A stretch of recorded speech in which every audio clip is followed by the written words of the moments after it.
Welcome to Fort Worth 148's podcast, where we meet to discuss Masonic topics and strive to build value in the Brotherhood. The opinions and statements of the participants do not represent any positions or stance of any Grand Lodge or Lodge and are solely the viewpoints of the participants. All right, brothers, welcome back to the podcast. This is Rhit Moore with Fort Worth 148. I'm a past master and glad to be here. Brother Grant, you want to introduce yourself? Hi, this is Grant Gates. I'm with Fort Worth 148. Currently the Tyler at Fort Worth 148, and I'm a Master Mason. I've been a Mason since January of 2015, I believe.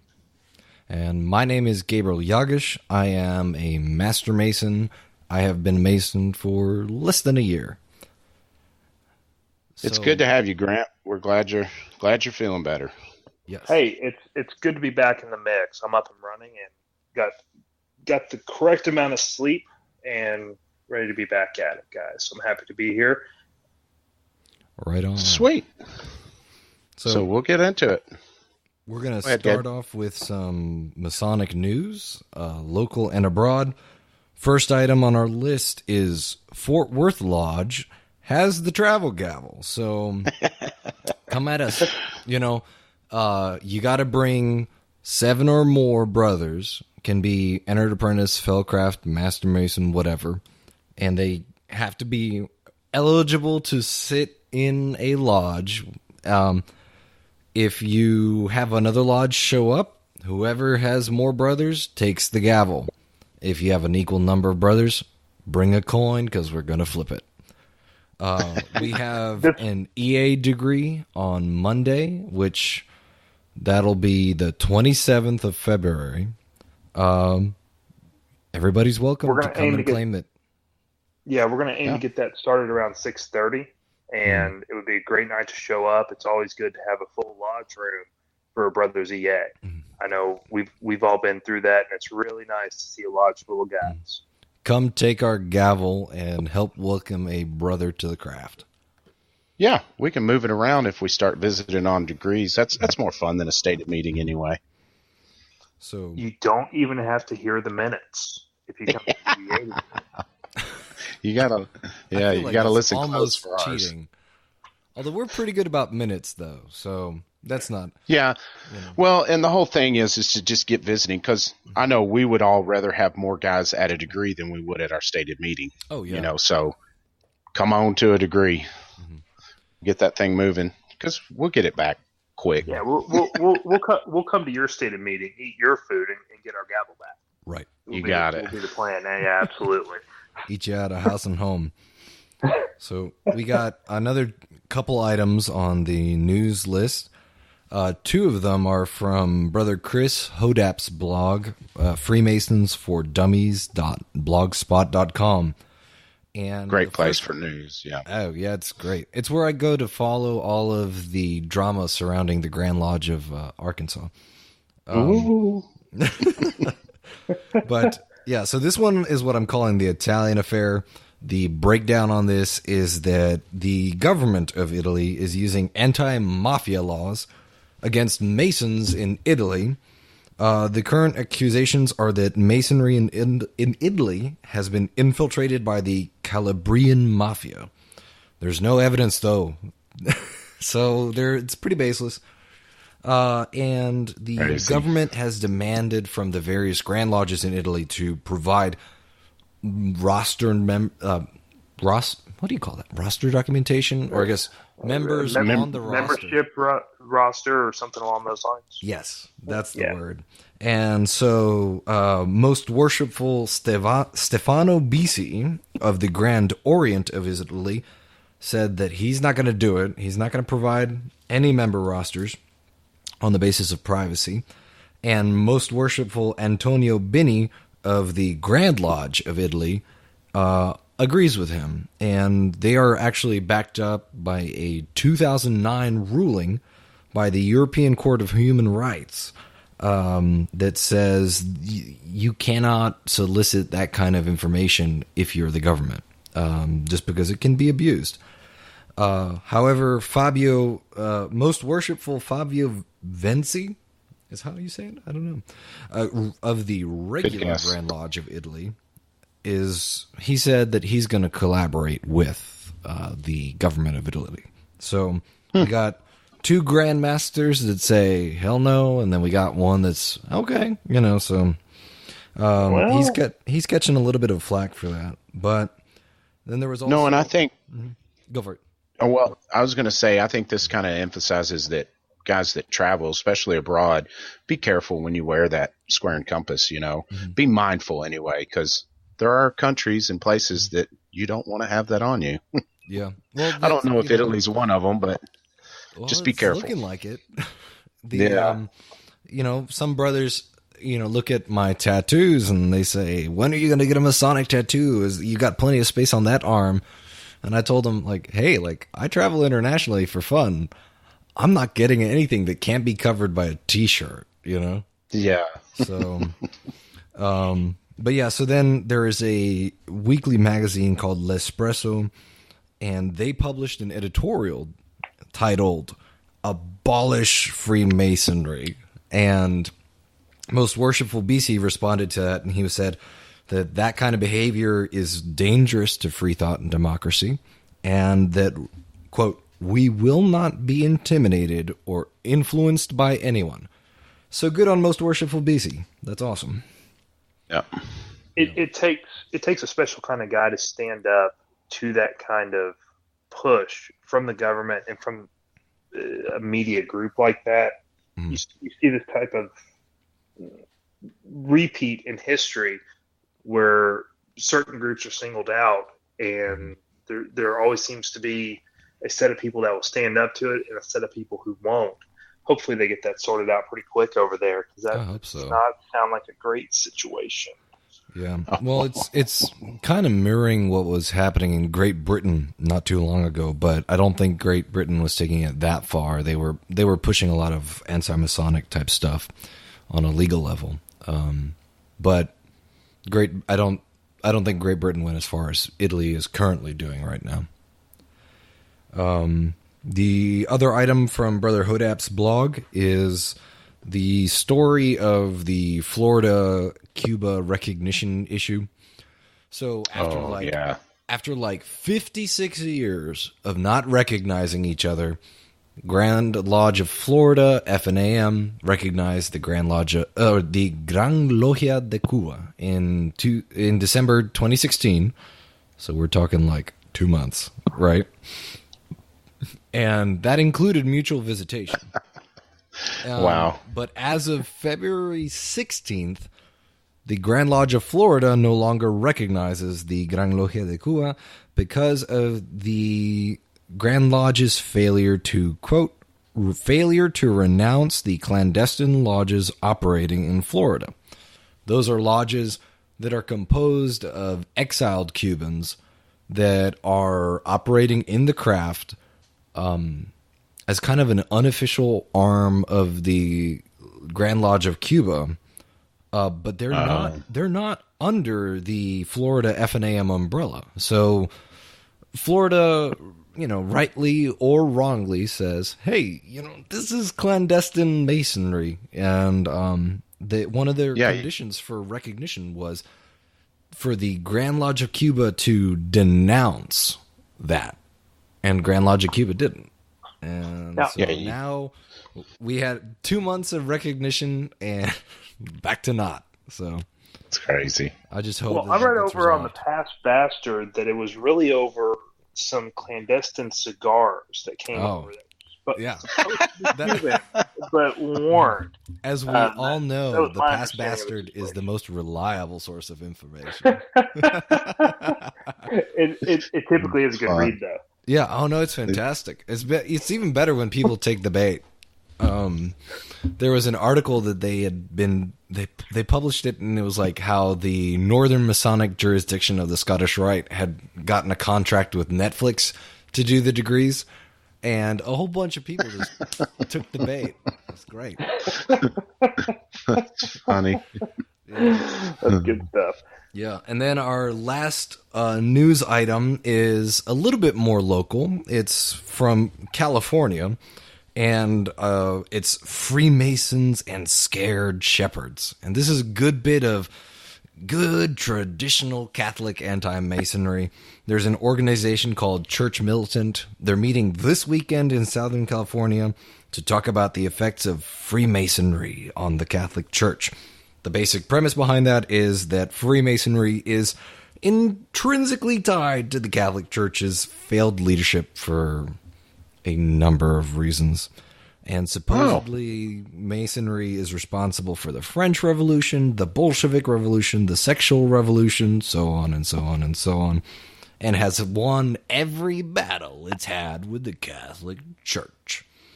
So... And their whole thing is like Masonry is poisoning the church goers and it's poisoning their ministers. So, good old, very traditional Catholic anti-Masonry. This actually kind of ties into something that I want to talk about later today in the podcast. Cool. So, but yeah, Very that's good. all mostly hilarious. It's a little bit alarming because anti-Masonry is always a little bit alarming, but it's mostly fun. Yeah. It's been around for a while. Oh, yeah. I imagine it'll be around a little while longer. So Yeah. Absolutely. But it's always fun to watch someone go overboard. Yeah. So I think the next thing we had was questions, which we didn't have a question directly related to the last podcast, but it was a good one that we got that we kind of wanted to go over from Brother Billy Hamilton, who's joining our lodge. He's a Master Mason from Oklahoma. But he asked about the all program and the certificates, the esoteric certificates. Yeah, he was wanting to learn more information about these and any other ways. So, well, you just did the all program, Gabe. So can you go over that real quick? Kind of what it is, So the all program is something that we give to, and Rhit, correct me if I mess anything up here, but it's a like a booklet that we give to the new Master Masons. When you are working on your Master Mason's proficiency, you have to go through the all program, and it's got a bunch of little exercises like, hey, when we do this in lodge, what does that mean? How do you tell if a lodge is clandestine or not? So, hey, go look up the book of Lodges of Masonic. Pull up this lodge in Italy. Is it a real lodge? Is it a regular? Is it clandestine? How about this lodge in Nebraska? So you have to use that book to figure that out. And it talks about things like protocol and etiquette and all this stuff. If you haven't encountered this information before, it is very useful for sure. And even if you have, it's something that we'd like to have just to solidify this official statement for the Grand Lodge. Like, hey, this Master Mason knows what's up.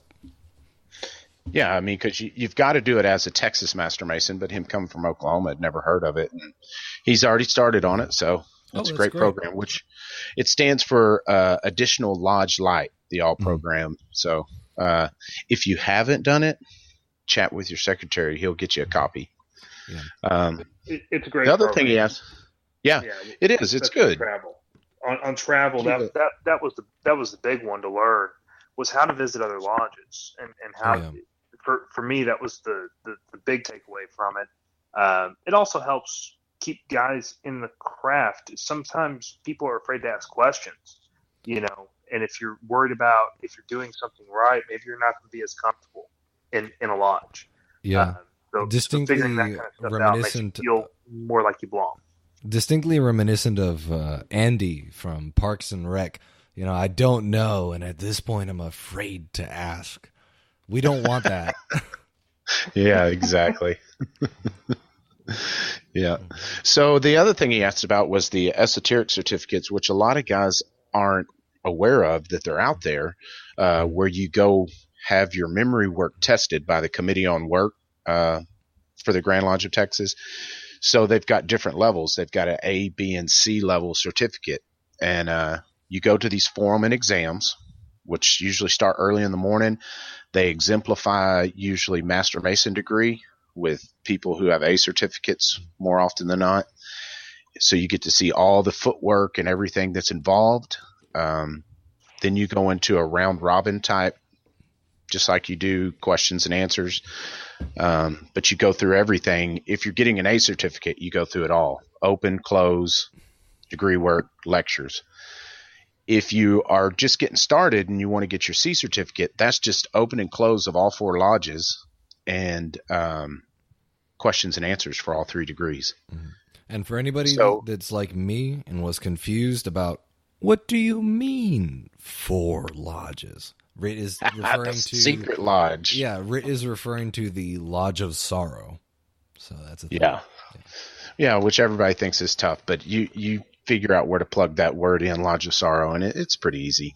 And then the B certificate is all the questions and answers, opens and close, and all the positions in the degree work. Mm-hmm.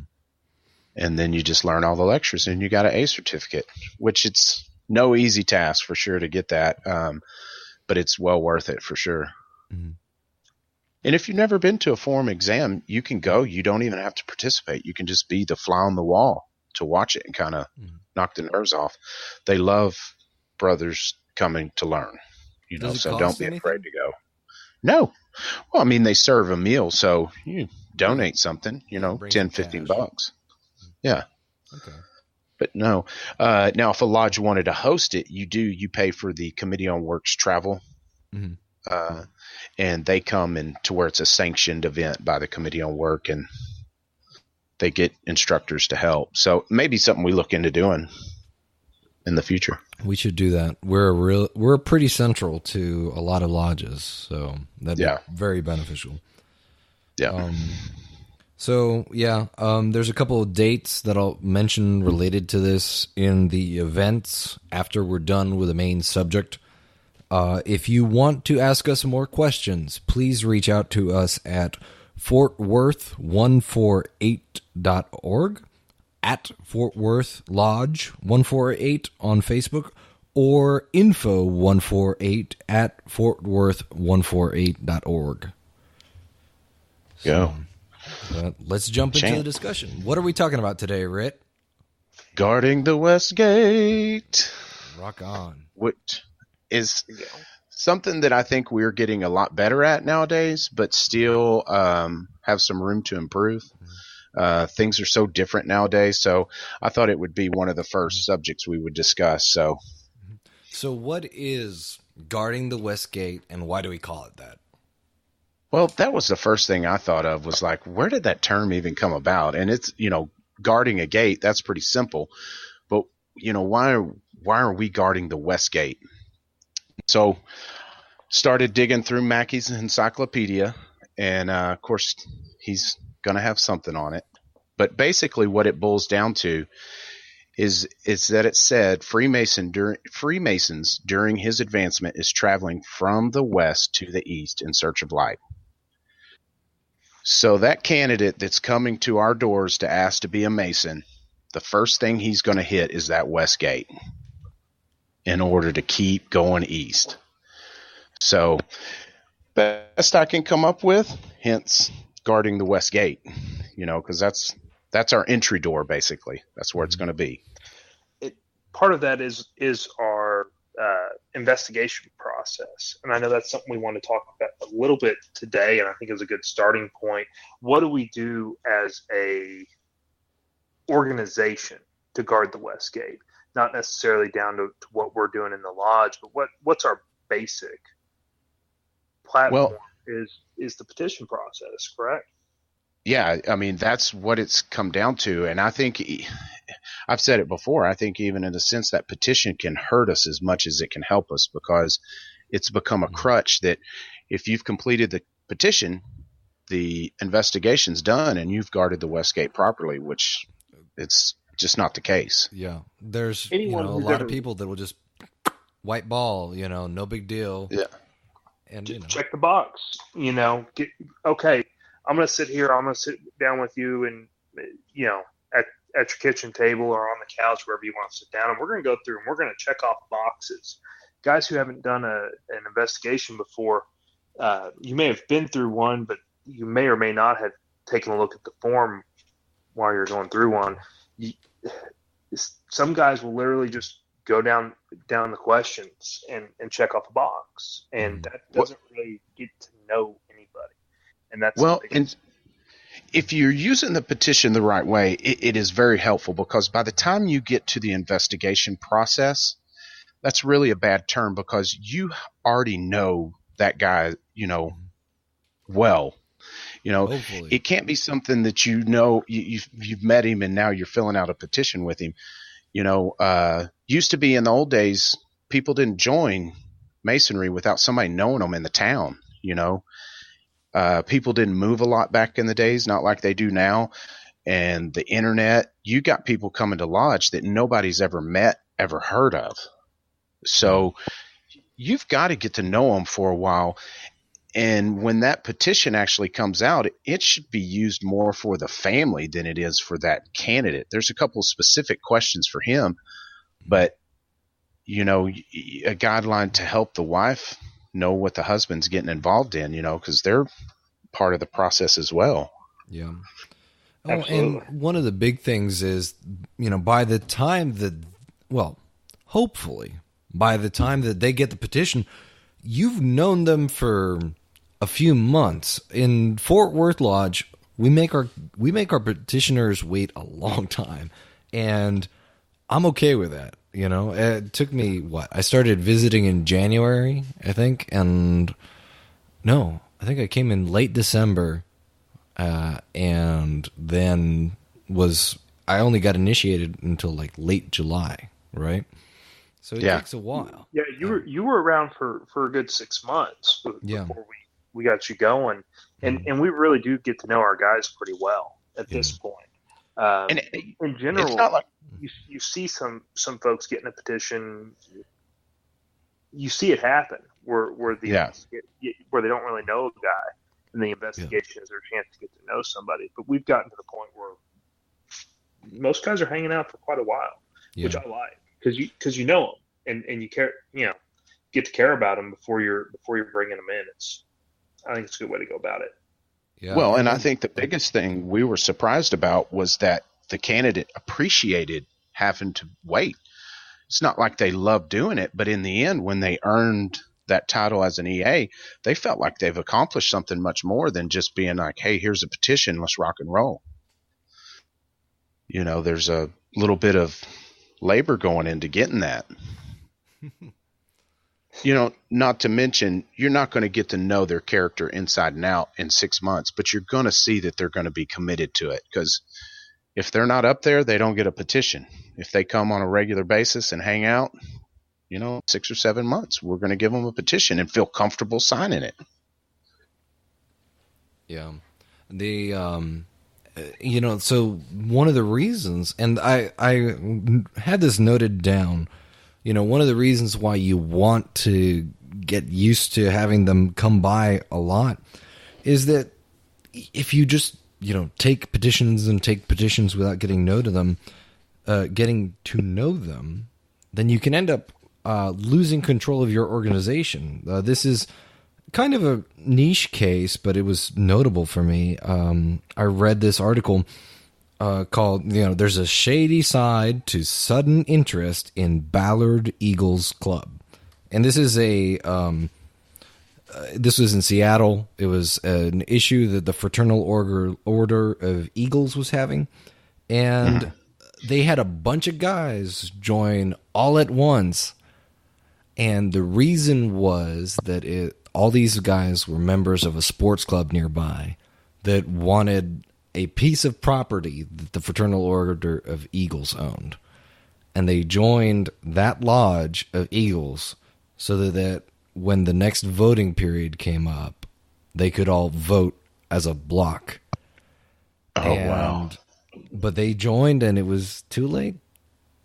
So that's part of guarding the West Gate, No, absolutely. And, we've had the problem in Masonry for a long time. You initiate 10 guys, you lose 6, 3 out of 4, however you put it. And this really weeds out the majority of those guys. And it's not like every guy we've initiated has been passed and raised. Some have passed their years, but they're still they still participate where they can, and they're active with us in social functions, so they're going to progress. It put a little more into it, so it's a little harder to walk away from. Well, and that brings us to, then sometimes you hang out with a guy for a few months and you realize he's not a good match for your group. That's another thing we've run into. I know we famously rejected our Jedi Master. Oh, we've got to talk about that guy at some point. Yeah.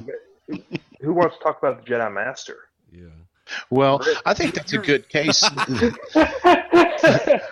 You were around a little bit more for that, but no, I wasn't around for that. But yeah, but it's a great case of not everybody has to get a petition, even if they stay and keep coming, because that guy in particular never got a petition and ended up getting arrested, and he's still in jail. But it was a guy that came up off the internet. Had been coming up for about 4 or 5 months, to the point to where we're about ready to give him a petition.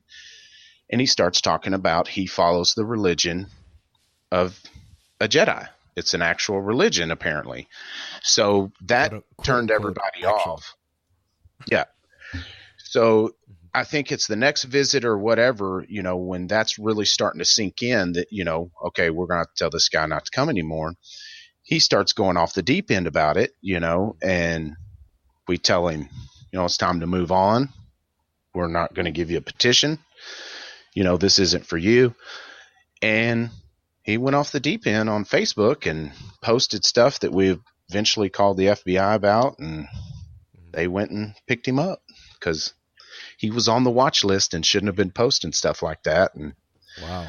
So now he's still in jail. Last I heard, he wasn't mentally fit to stand trial. So until he gets himself right in the head, he'll be in the. You hope that he does. Maybe it gives him an opportunity to not go crazy. But that was actually when that all was coming to a head. That was in between my first and second visit to the lodge. Oh, so wow. There was a lot going on when I started coming up there, and I did think twice, after hearing about all that, but that was that's a case where you take your time and it works. So yeah, and that's our extreme case. We've had a couple other scenarios to where guys to come up that just weren't going to work out, that continue to come up, and we had to tell them, hey, look, this isn't going to work. But for the most part, guys that aren't going to work out don't come more than 1 or 2 times. Right. You just don't see them for that 6 to 7th month period. You're using to get to know them best you can, but at least see they're committed to coming up there. Right. Not that they got to be there every time. But conversations, you get opportunities to listen for, hey, like, is this dude all right? I have a bullet point: conspiracy nuts and general weirdos. So you listen for, when you talk to them, listen for buzzwords like NWO, Illuminati, Pizzagate, Moloch, right? Listen for stuff like that, and if they start talking about stuff like that, like, be advised, Yep. And talk with your other brothers about it too. Yeah. And hey, you were talking to him. Did I just mishear something? Because that happens from time to time. Gabe, I think I heard you talking about something one time when you were just coming up.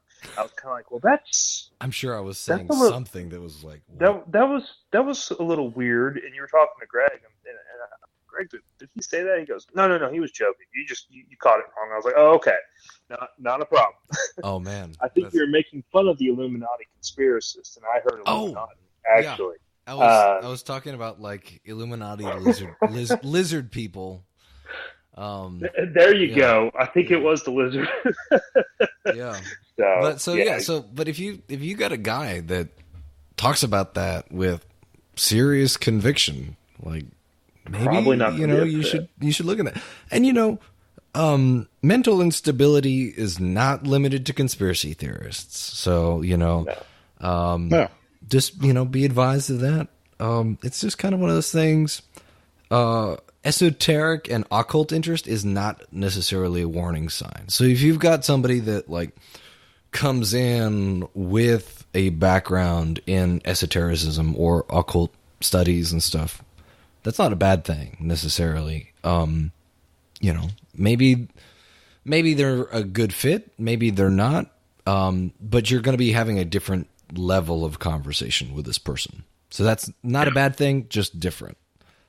No, and Grant had a good point about talking with other brothers about it, because the way our laws work, it takes 3 black cubes to prevent somebody from joining.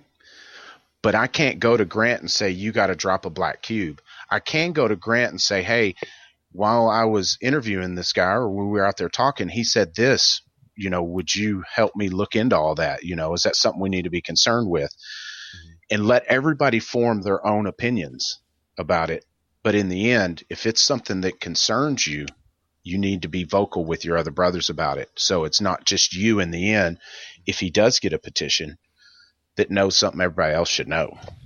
Yeah. What are some warning signs that you guys pick up on? Really, the biggest one is just being, the most common one anyways, is just being antisocial. We have guys that have come up there that just won't say a word. And one guy in particular has come in 4 or 5 months and just never said a word. And we told him, hey, look, when you're ready to jump into this both feet, come on back. And we hadn't seen him since. But at the same time, you're, like you said earlier, you're looking for those key words, because you've got to engage them in real conversation. Don't ignore them. Don't talk about lodge business. Have specific time where you just sit around and shoot the breeze and let them interact. When they start talking, don't interrupt them. Let them go. Right. Because that's your time to investigate. Some people will just start, spewing things out, and will end up, you're like, whoa, Yeah. Well, and one of the warning signs, one of the things I kind of look for is occasionally you guys will come up and will be very boastful about all the things that I know. And if they come up and they start telling you about, hey, I know this because my granddad was so and so. It's like, hey man, titles exist, but we don't really care about that. And sometimes they come on in a way that makes you feel like they're just doing this to have they want to be able to say that they're a Mason. And you don't necessarily want a group of guys that are just there to be able to say that they're a Mason. Or it's a whole lot more than that, at least in my mind, because as Gabe kind of broke it down in the last podcast, I kind of fall into that social Mason category. I enjoy the degree work to a high extent, and I enjoy some of the esoteric stuff. But for me, Masonry is about getting to have an excuse to go see my friends. Yeah, it's a brotherhood.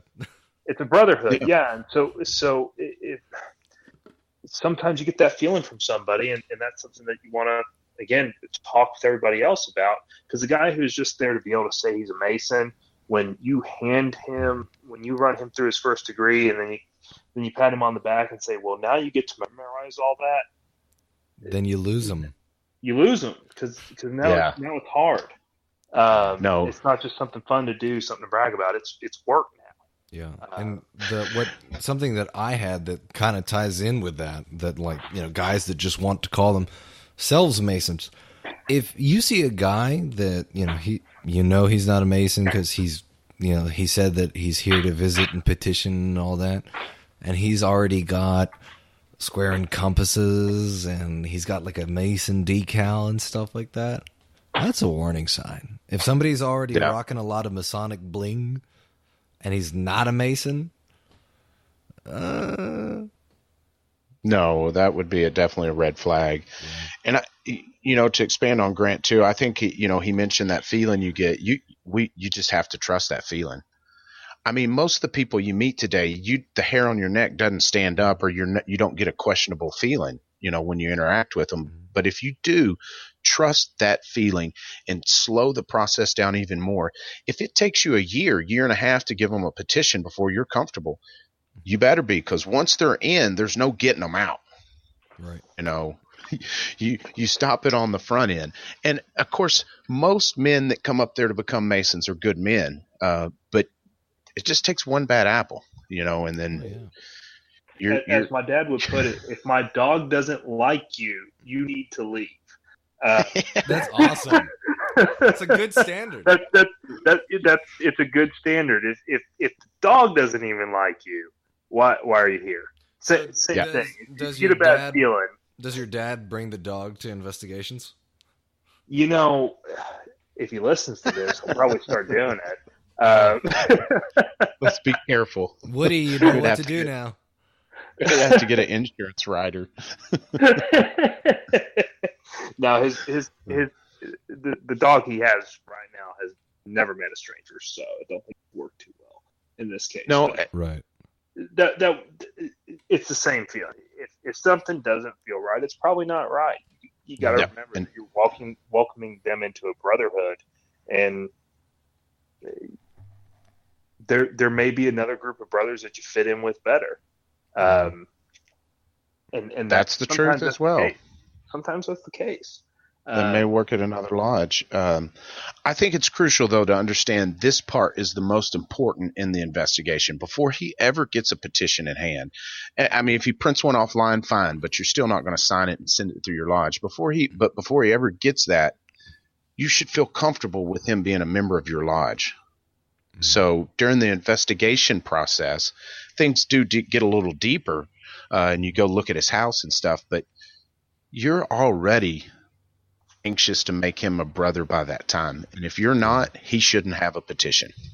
Right. But, and also, remember to circumscribe because even if you are really enthusiastic about making him a brother, like that investigation process, it's still there for a reason. So don't get too eager, No, which I think that's a good segue because, barring that you've done everything, made him earn that petition, because we're in control of this. We're the members of the lodge. We set the standard. They don't know what it takes to become a Mason. Yeah. So don't just give it to them as easy as they can get it. Make them work for it. Dangle that carrot so when they get it, it's sweeter. But when they come to the point and it's time to assign investigations, again, if you've had a hairy feeling about this guy and it's made it this far, get yourself on that investigation team. Yeah. Because that's another great way to communicate to the lodge that this guy should not be a Mason by, if something's unfavorable, you turn in that report that way. Yeah. So, that's important. Although by that point, probably shouldn't have any issues. Hopefully not, but it happens. Be prepared for it. It can. And that kind of leads to me, the question on the petition that I think most people just ask the question and check the box, which is belief in a God and higher power. Typically, by the time you're on an investigation, this conversation has come up as you got to know somebody. And if I've talked to you about it before, it's going to be a quick question, but it is something that you do want to dig into, because if you ask them if they have a belief in a higher power and they say yes, it's okay to ask them what the belief is. I think some people may get uncomfortable with that. It's okay. I think that's really valid, especially because depending on your jurisdiction may be more or less strict about what constitutes a higher power. There are jurisdictions where you can be an Odinist, and that is fine. There are jurisdictions where you have to be monotheistic or Trinitarian, right? Trinitarian is usually a restriction in Europe, like in Sweden and Denmark and that kind of thing. But, here most states require higher power, non-specific, but be advised. Yeah. I think something that we forgot to mention on that first part of the process was about internet candidates.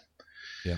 When you're meeting those for the first time, set a specific date. It's the time you go to meet them. You're not doing anything else. You're not doing floor school.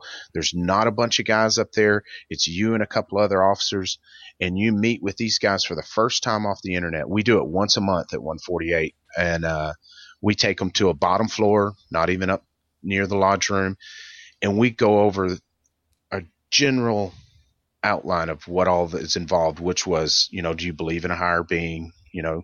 The basis of it, what the financial obligations are, and that they're going to have to do a boatload of memory work. We don't try to scare them, but at the same time, we try to make a deep impression that it's a lot of memory work. Don't sugarcoat that. Let them know it's an investment of time and work. Again, when they're done, they're going to appreciate that. Some men don't have the time. They don't. It's the truth of the matter. And if they come up there for 6 months and they get in it and they realize, well, I work 60 hours a week. Sunday is taken up with church, and Saturday someone has to mow the yard. It's not the time. It's not the right time in your life to do it. That's one thing, and the other thing is, if they're coming up and they want to be a part of this after 6 months and they just don't have the time, it leaves a bad taste in somebody's mouth. Yeah, that's gotta sting. Because there's nothing wrong with you. I think we do a good job as a lodge of trying to make time for that type of situation. We have enough brothers scattered about Tarrant County that we can usually find someone to work with you, to work with a guy that's doing something like that because he's doing it for his family, and get him through the degrees.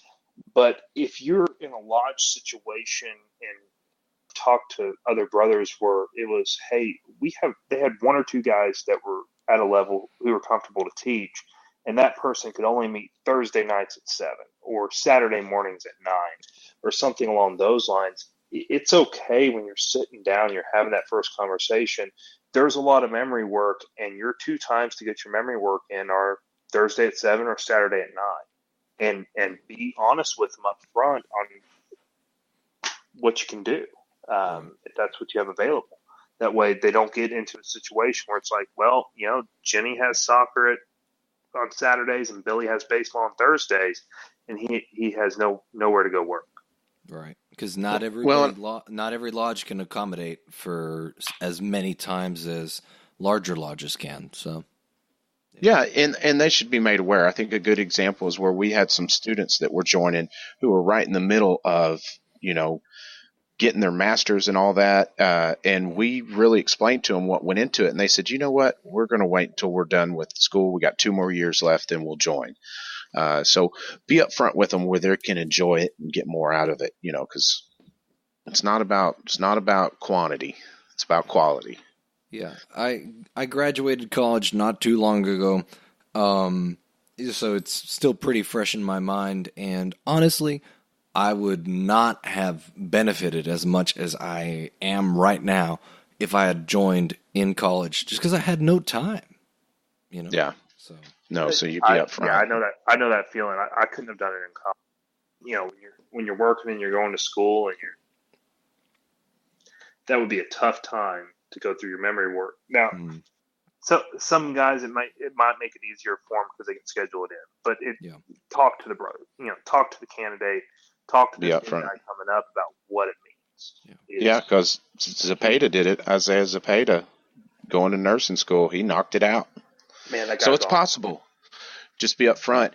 And I think that first meeting, why I wanted to come back to it, was that is really the gatekeeper for the super crazies, to where you, during that meeting, make sure to ask open-ended questions, get stuff out of them, and 99.9% of the guys are going to move on to continue coming to visit to earn that petition. But there may be that one guy that says, hey, yeah, I practice Jediism. And you're like, you know what? You contact him after everybody leaves and tell him thanks, but no thanks, So use it wisely and, make it a leveled kind of deal for them to earn that petition, because it's protecting you and also building value for them.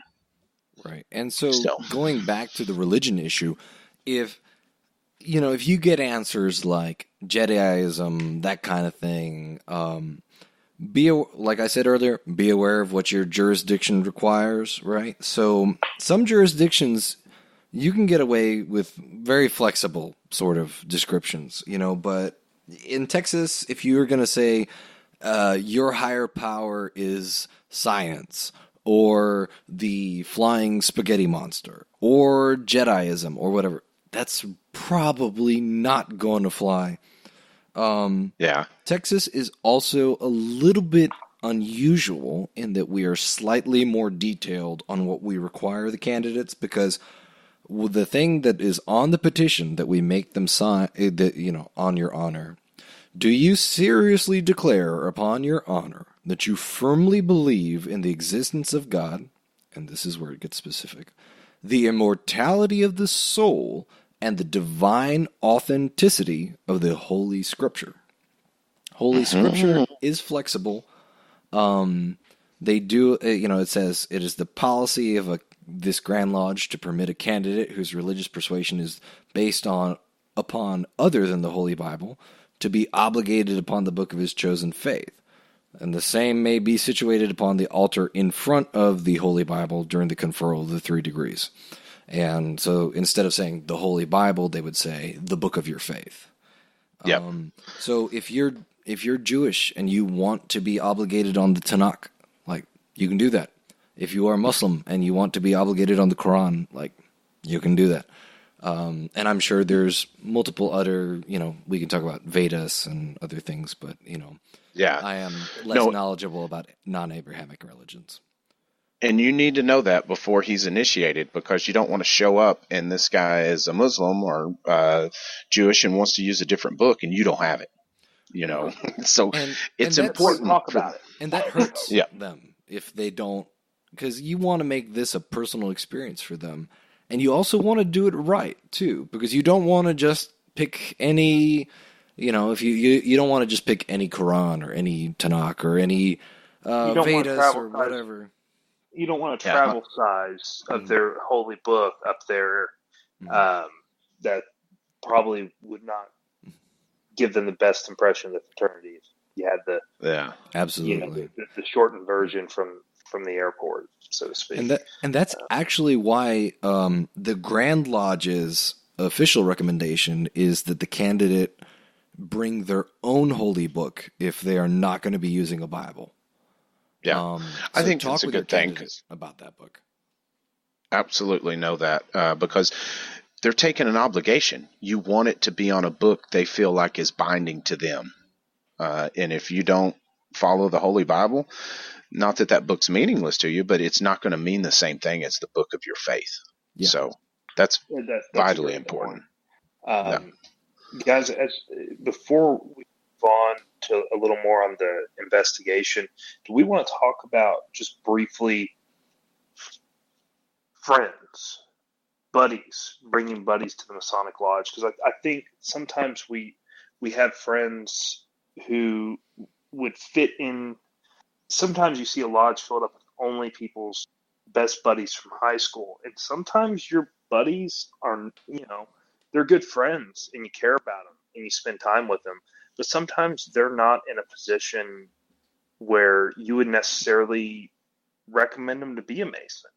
Sometimes, you don't want to bring your party buddy from college who still likes to spend 4 or 5 nights a week, down the pool halls. He may not be in the right spot in his life to come into Masonry and take a part. And I think sometimes you see that a little bit. So, one thing that I see as guarding the West Gate is when you are talking to friends about Masonry, make sure that it's not going to end up maybe being an embarrassing experience for you. You want to bring guys who are still going to fit in, and just because they're your friends, they may be good friends, but they may not be a good fit for your group, for your lodge. Yeah, absolutely. No, that's a good point. And a side note on that is that if if you have a family member or something that's wanting to join, they don't go through the same process as what we're talking about tonight, where like an internet candidate that nobody knows, So while he still needs to get to know everybody, he doesn't have to wait 6 months if you've known him all your life and he's a stellar guy, Yeah. So keep that in mind. Masonic evangelism can be one of those touchy things, because officially we're not allowed to recruit, although in some jurisdictions you are. Grand Lodge of Texas says that you can't recruit, but you can tell a guy that hey, I think you would make a great Mason. And because that's a neutrally worded great Mason. It's neutrally worded in terms of invitation or request or whatever. It's just, hey, you can't ask him, hey, I want you to come join my lodge. But you can tell him, hey, I think you'd be a pretty good Mason, Yeah. And a lot of it is the art of hint dropping, too. Yeah. That's exactly right. I've heard a past Grand Master say you can't ask them to be a Mason, but you can ask them if they are a Mason. And if they say no, you can say, why not? Ooh, I like that. That's a great way to bring that up. Yeah. I mean, sometimes there are guys that you're like, hey, we got to get this guy. Yeah. You got it. He'd make a good one, and he's not a Mason. You're pretty sure anyway. There's no harm in asking that question. Hey, are you a Mason? And then when they say no, it's just soft pitch. Well, why not? And one of the things, because I'm getting involved in the instruction committee and the degree team and all this, I'm at lodge all the time, And so a lot of times I'll get coworkers that say, hey, Gabe, you going up to the gym afterwards? Because sometimes I go to the gym, sometimes I go to lodge. And I'll say, a lot of times my answer is, nah, I got to get down to the lodge. And they're like, wait, the big building downtown, like the temple? And I'm like, yeah. And they're like, wait, are you a Mason? Yeah, I'm a Master Mason with Fort Worth Lodge 148. And that sparks people's interest right away. And so I've actually got a coworker that is asking me a bunch of questions, and that's kind of cool.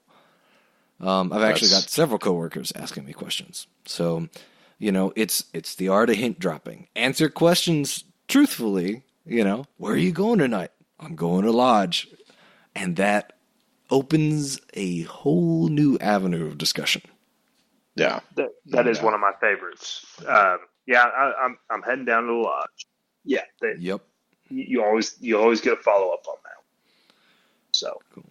Oh, so let's talk more about investigations and how we actually do that.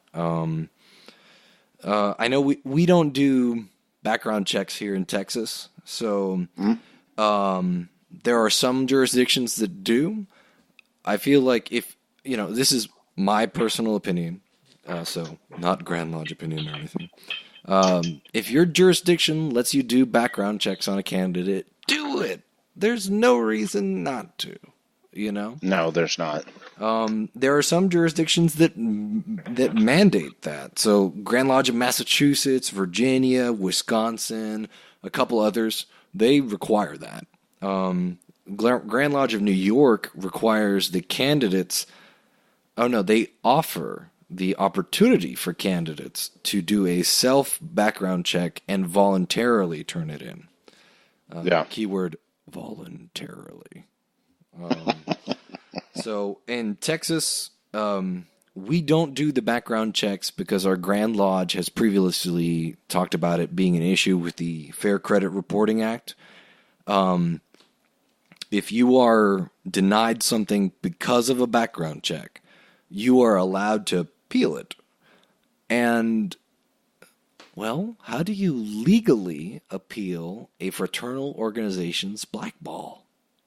Yeah. Yeah, so we don't do can of worms. Checks. So, now, on that note, though, there's a lot of information you can find out online publicly because we have guys that typically they do email us through the website, but if they contact us on a Facebook or whatever, we have them email, which has them give us their phone number, email, address, contact information like that. Then we go Google all of it.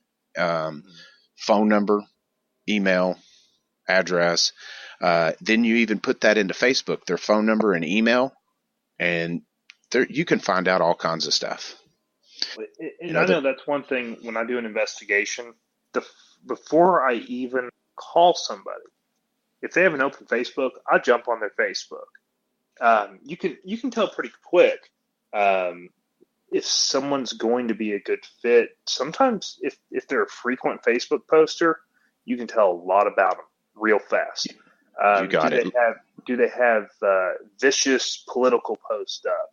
Do they have very strict religious views that, if you have brothers of another faith in the lodge, are they going to be okay with that?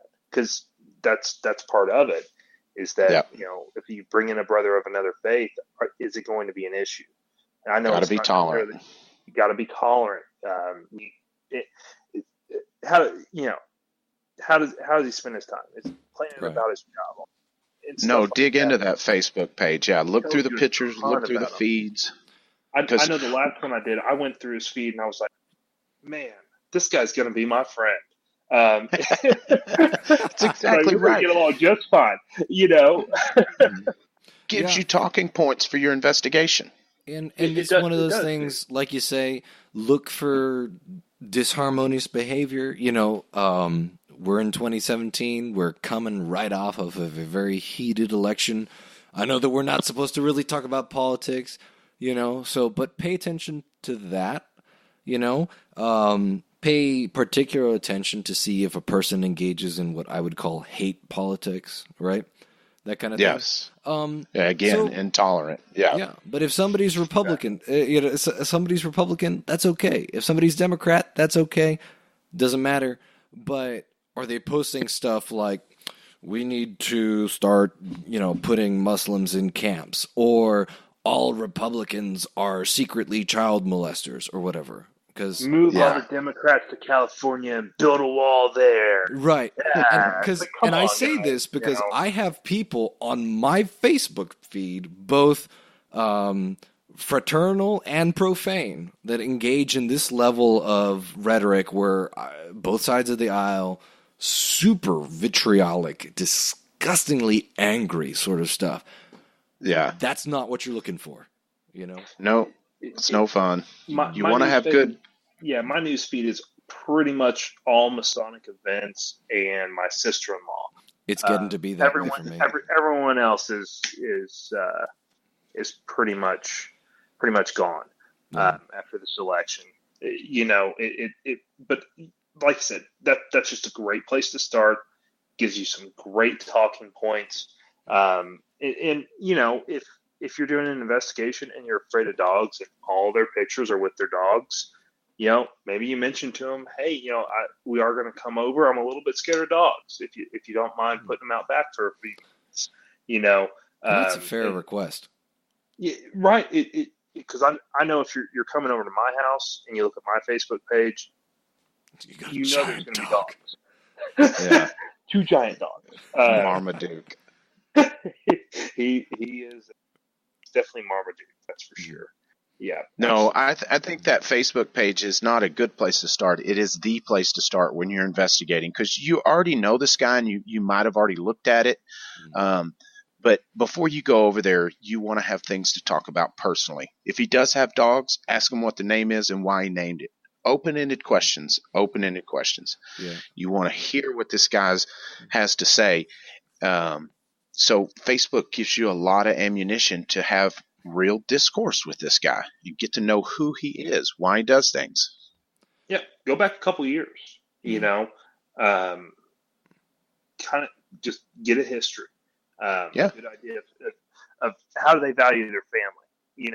Punch in Thanksgiving and see if they're out partying on Thanksgiving, or and they send in pictures of the family table. How much does that tell you about them? Right. And personality factors into that. It's so visiting somebody's home. Obviously, once you're past Facebook, since we're talking about dogs and all that. you visit their home, you get a sense for who they are as a person.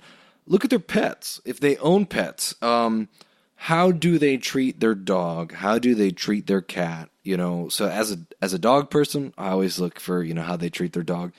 If they don't own pets, do they have plants? All right. And I'm not saying that just because plants are an acceptable substitute for pets, but it's, dogs, dogs, cats, plants, and babies are helpless creatures, right? They can't, until a baby becomes like a toddler, it really can't communicate with you all that well. And finances aren't a part of what we do, but if you walk up to somebody's house and the trash is stacked up to the soffits on the right hand of the house, maybe that tells you that they have no time. You can't get the trash down at the curb. And even if they do have a lot of time, if they have a normal schedule and they still decide to be totally disorganized and unhygienic, right? To me, cleanliness and personal hygiene, that tells me about the person. And also, do you want to have this person sitting in lodge with you if they don't bathe? Right, that kind of thing. And that's an extreme example, but man, I think you figure that out before you get there. You probably know that one. Hopefully. I think those are good examples about you. Yeah, because you're not going to. There's very rarely going to be one determining factor. It's going to be a lot of things adding up to this guy's going to make a good mason, or it's not a good fit. It's not going to be one thing. So you're not going to walk in and see a dead plant and go, "Oh, not a good mason." But if that all adds up, man, I don't like the way you treat your hibiscus. Yeah. But if it's fallen into a bad feeling you're already having and it's reinforcing it, you just got to be mindful of those little things. That's the whole key. That's where the investigation part fits what you're doing, because you're just looking for that feeling. It's all we have to go off of. Yeah. And so that's just one of those things. Like, So to me, maybe the biggest fitment issue that we have to know about, and the one that we're really only going to get a chance to see when we come to their home, is their family. And especially if the candidate or the petitioner has a spouse, you have to talk with the spouse. And most of the time, I run into enthusiastic spouses. They've already talked with their husbands about it. Maybe they had a granddad or a dad who was a Mason. And so most of the spouses that I meet are very enthusiastic about it. But it's okay. It's okay to ask them what they think and talk with the spouse. Sometimes if you get assigned an investigation to someone you know pretty well, you're going to spend most of your time talking, and that's okay. You're going to spend some time getting to know his wife and answering a lot of questions in some cases about what it is they're doing, or on the other end, the wife wants to get to know you. My husband is about to spend 4 nights a month, 5 nights a month with a group of people. What kind of people does he spend his time with? Right. And the older kids too. Like if he's got kids, engage with the kids, especially the older ones. Talk with them. If they have questions, answer them. I'm a baby holder. Give me that baby. Give me the baby. And Gabe, when you have kids, you'll understand how nice it is to have someone hold the baby for a little. Like if you come over, I'm handing you the baby.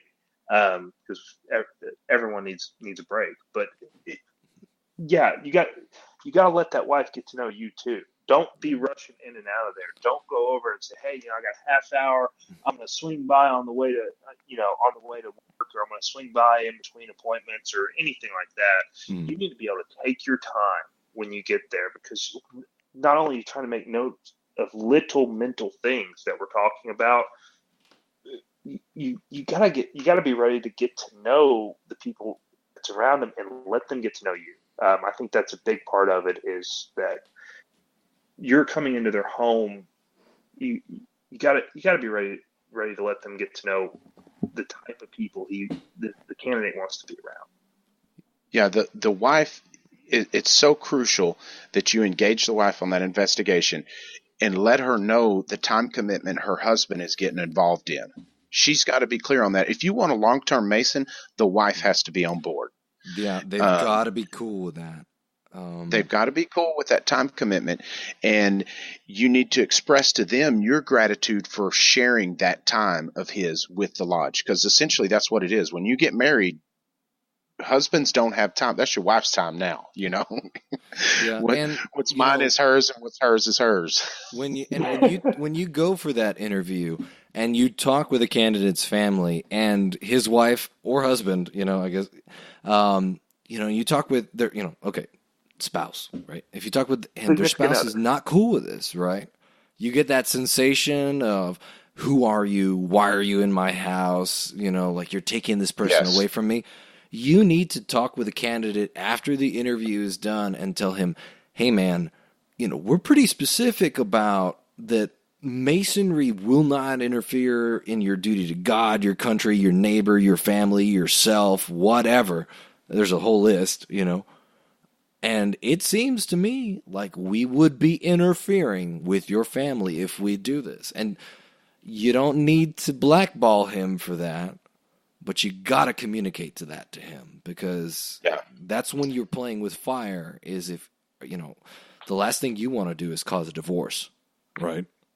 No, or get somebody in there that you spend all that time with and then they're gone and never come back. I mean, They may pay dues, but I mean, what's the point in raising a bunch of dues paying members? Well, see, raise some brothers.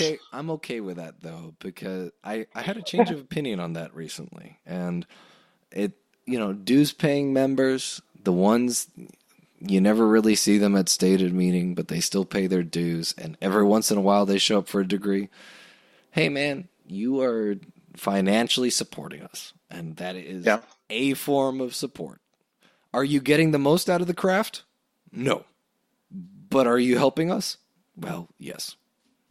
Yeah, and now that we've raised dues. That's a different barrel of worms, though, so... Yeah, well, we won't get into of worms, that, barrel of worms. That is a barrel of worms, and it's a deep barrel. But yeah, to me, when by the time I get to your house, I'm almost done by the time I get to your house. I'm coming to confirm things. I may have a few specific questions that have come up as I've met you here or there, or spent some time with you in the lodge. But to me, the home visit is not tailored to the brother. To me, it's tailored to the wife, if a wife is involved. And I know when my investigation went on, pretty much that's what was going on. Greg came over. I mean, I already knew Greg. I'd known him for a while, but he spent most of the time talking with Carly about it and taking that time so that she felt comfortable with it.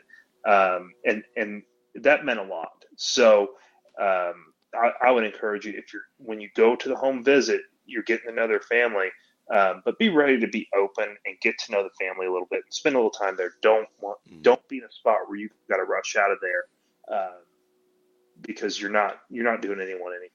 And if you have to rush out of there, don't be afraid to go back. Yeah. Hey, man, we're not done today. I need to come back. I want to come back. I want to come to you again. Don't roll out the red carpet. I don't expect your wife to cook cookies, but if she does, that's okay. And I'll see you in a week. Rhit, we had a prospect that got his grill ready, and he got steaks ready, and you got sick on the day that you were going to go visit him. And I know. I talked to the wife. I apologized profusely when I finally made it out there. I still feel horrible, but I got monkey bread when I went. Oh, there you go. Yeah, that was a great night. His son, he had questions about the Illuminati, but he didn't bring them. I mean, he wouldn't ask me about them, but we talked a little bit about it, because I knew that he did. So I, confronted him about it, said, hey, well, you got any questions about it, this or that? And on Thursdays, we eat babies, and on Mondays, we rig elections. Yeah. So engage them. That's key. That's what the investigation and going to the home is for, is making them comfortable with it, because the brother's pretty well informed at that point, and you're just getting a lay of the land, what his house looks like, adding all those little signs up to how you feel about him, and then expressing to the wife, if she's on board with this, you're showing gratitude for that, because you're real clear with her that it's an investment of your husband's time, which means it's an investment of her time. He's gone. And we don't want a situation where he gets back from lodge and it's like, thank God you're back from lodge. Here's the kid, or, now you got to go do this. Yeah. We want it to be something that adds to their family life, so. Yeah. And there are some good questions when you get there, that you do want to make sure that you ask. We kind of talk to them about what they know about masonry. Maybe you've already had that conversation, but it's a good conversation to open up with. You want to talk to them a little bit about family history.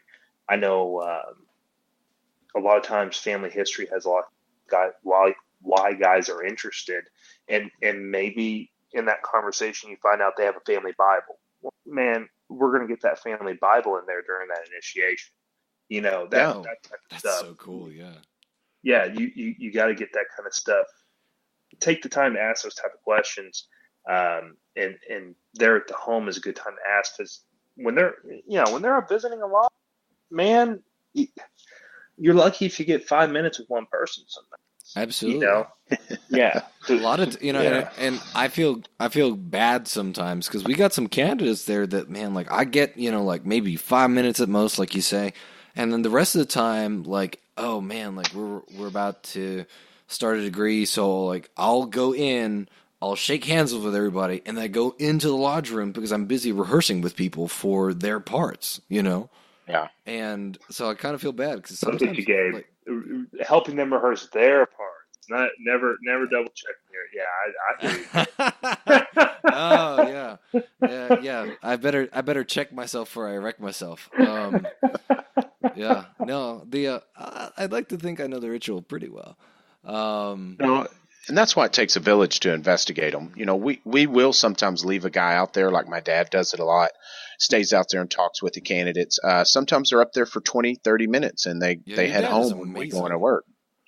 But at the same time, you talk to them for 5 minutes. I've had a chance to sit there and listen for that 5 minutes. All that starts adding up to a lot of experience, getting to know, if you're actually engaging these guys, your whole lodge is getting to know this guy. Yeah. And, if nothing comes up, you don't talk to anybody, but if something does, you get on it, And also, when you go out to investigate, don't leave that house without the wife having your contact information. And that's a great one of the things I tell her, just kind of jokingly, is like, if your husband's telling you, we're meeting 3 nights a week and you think that's weird, call me and I'll tell you, no, we're meeting once and he's going to the bar. He must be going to the bar, or he joined the shrine. Yeah.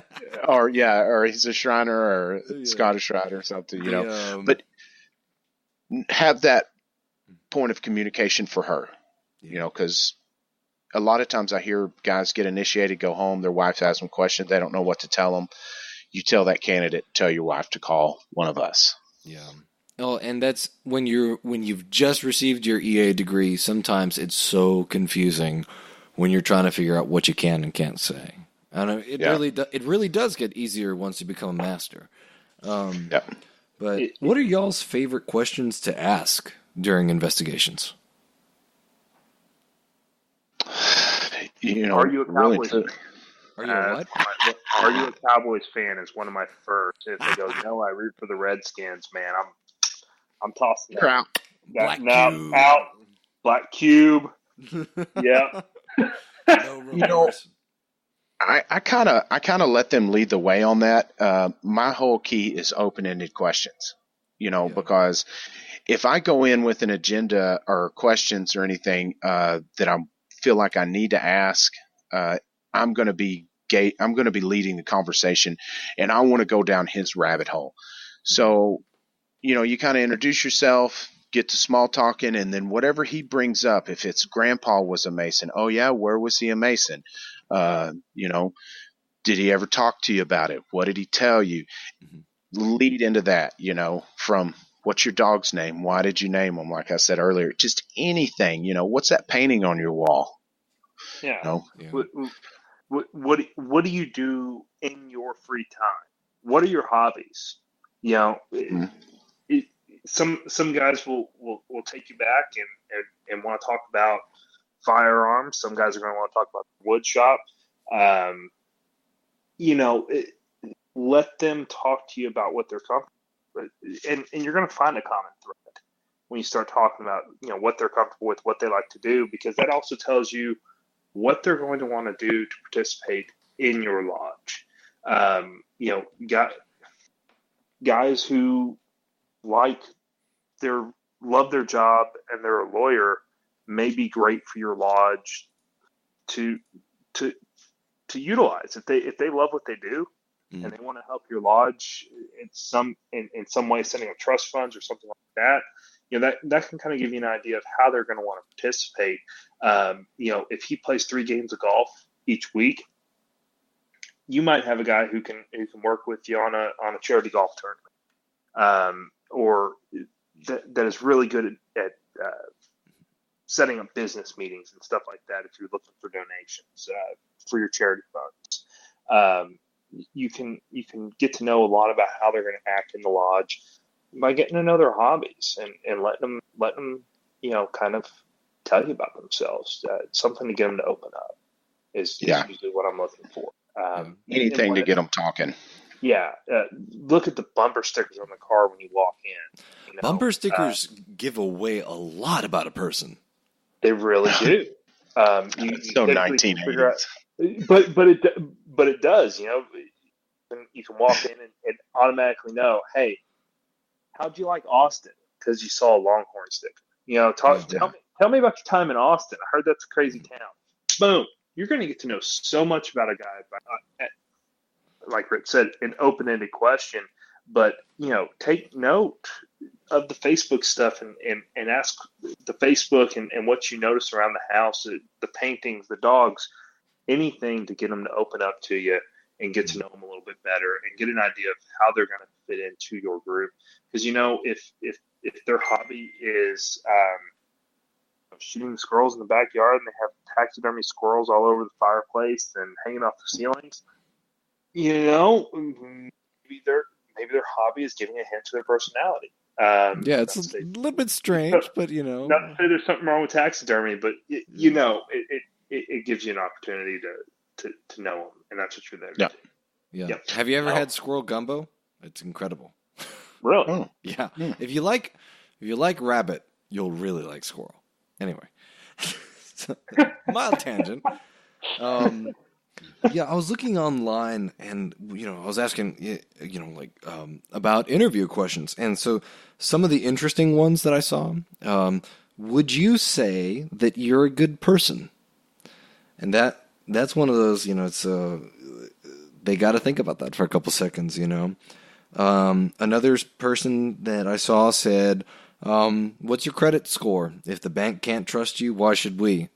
I'm not a fan of that one, but I can see where you might want to go with that. How's your memory? Just ask them, like, hey, how, can you memorize things? But I like that one because I like scaring guys with the memory work. Oh, yeah. The best sentiment I saw, though, was thoroughly question him, spend time with him. You're not here to give him a welcome basket.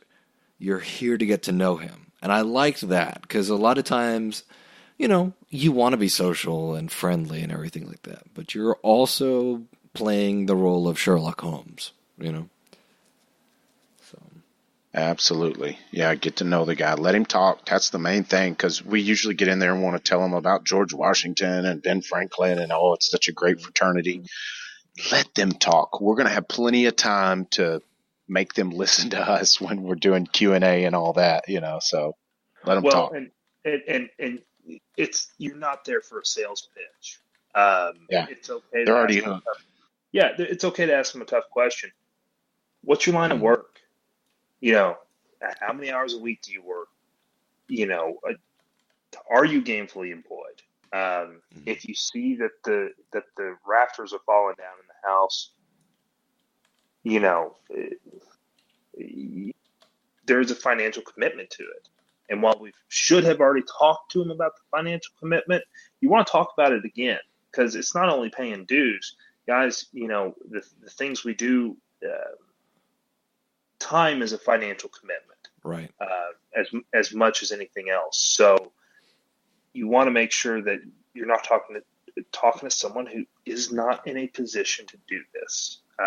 So you got to ask some tough questions while you're there. Not only get to know you questions, but some of the tougher questions that we've probably already talked about when we go through our process. If you're just getting to know somebody and you haven't had a lot of time with them, it's okay for them to be asked a couple times. Don't be shy when you're getting into those questions. It's not the time to worry necessarily about hurting someone's feelings.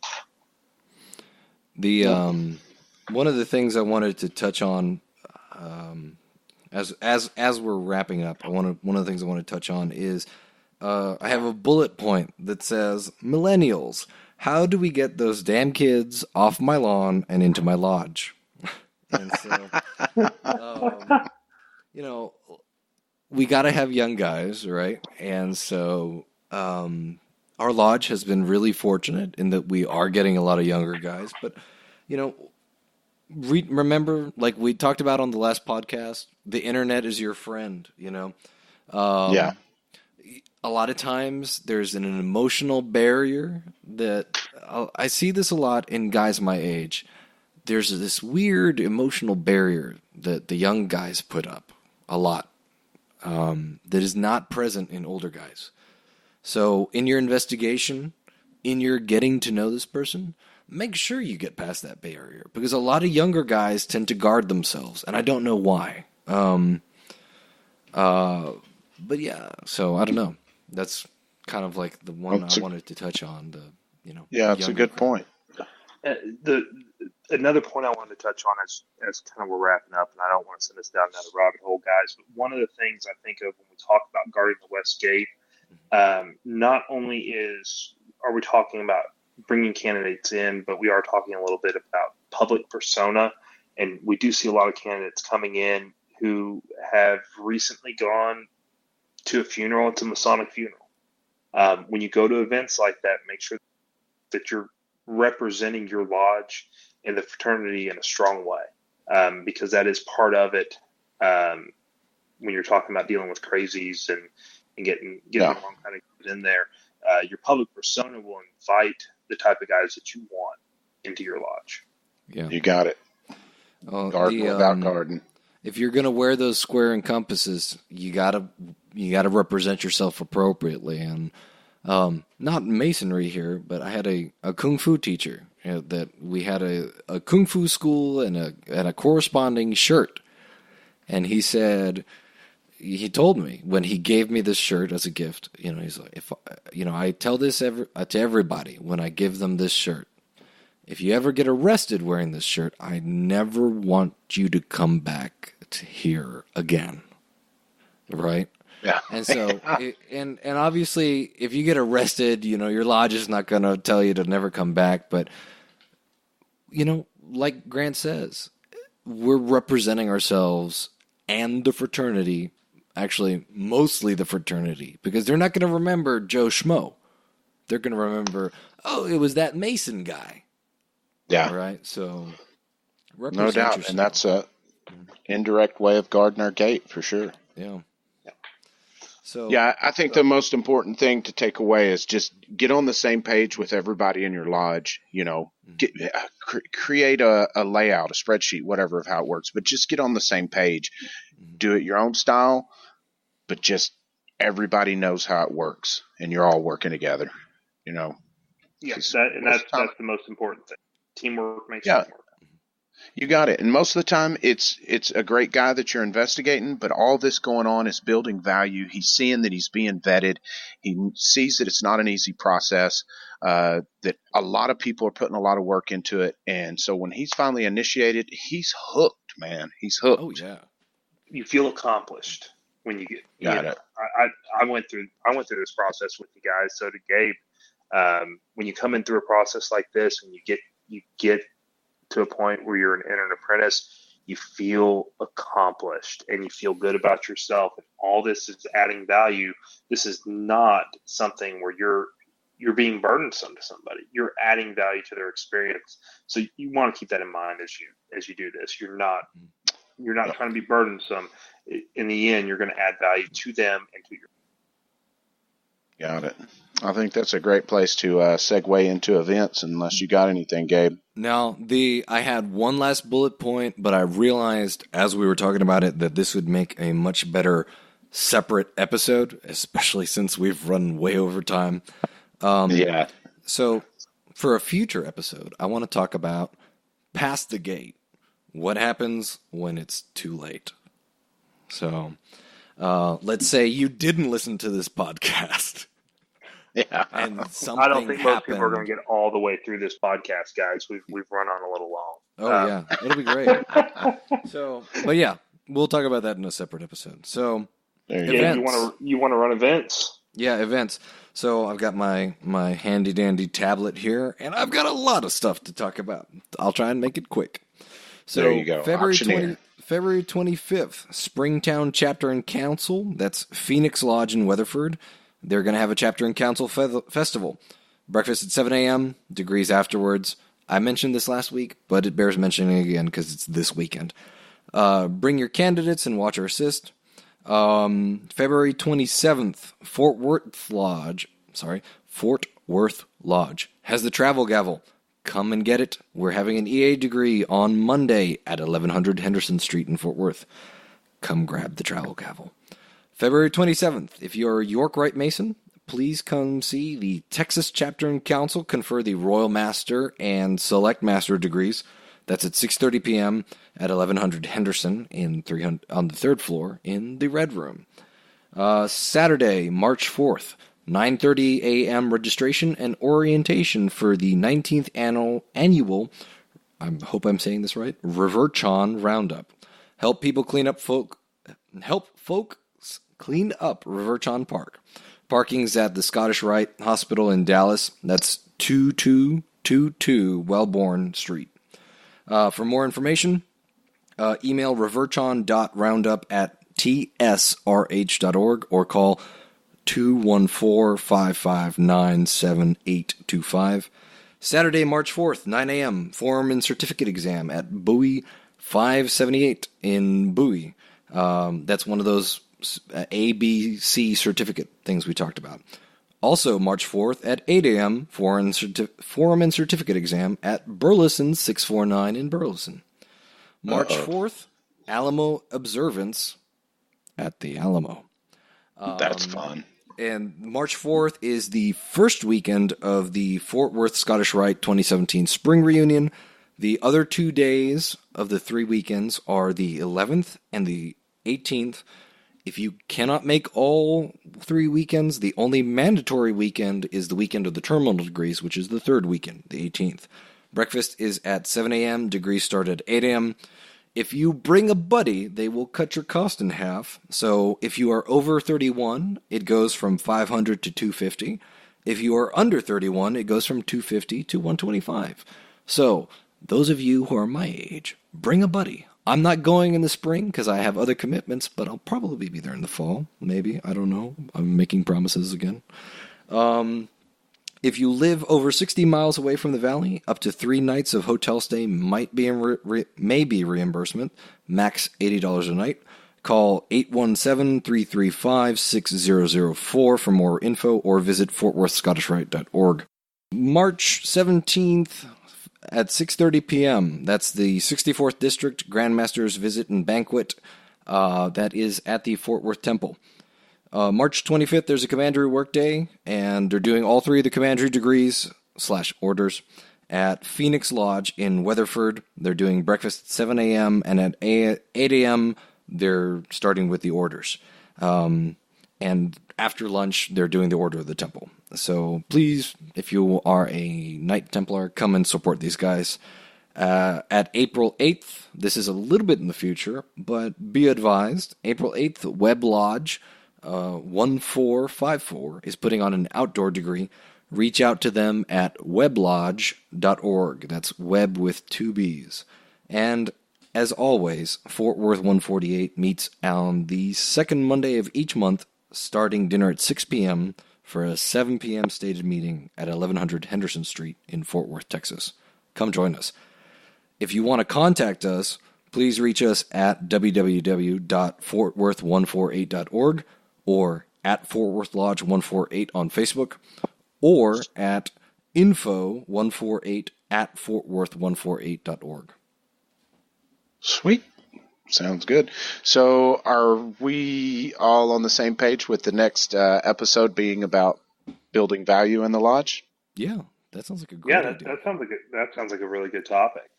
So there you go. There's your teaser for next week's episode. Building value. Building value. Excellent. Uh-oh, I think news might come up. All right. I'm good to go. You guys got anything to add? No, nothing in this office, Brother Secretary. Well, that sounds good, brothers. This is Rhit Moore signing off. Signing off. Signing off over here, guys. Thank